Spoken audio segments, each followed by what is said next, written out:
ആഘോഷവേളകളിൽ മധുരം നുണയുവാൻ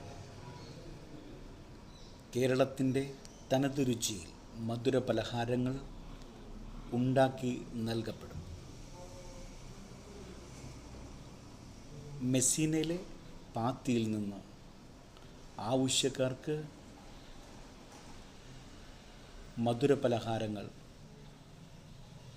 ഹോം മെയ്ഡായിട്ടുള്ള മധുര പലഹാരങ്ങൾ ലഭിക്കുന്നതായിരിക്കും. ആവശ്യക്കാർ ബന്ധപ്പെടുക. ഫോൺ നമ്പർ ചുവടെ ചേർക്കുന്നു. ആഘോഷവേളകളിൽ മധുരം നുണയുവാൻ കേരളത്തിൻ്റെ തനതു രുചിയിൽ മധുര പലഹാരങ്ങൾ ഉണ്ടാക്കി നൽകപ്പെടും. മെസ്സീനയിലെ പാത്തിയിൽ നിന്ന്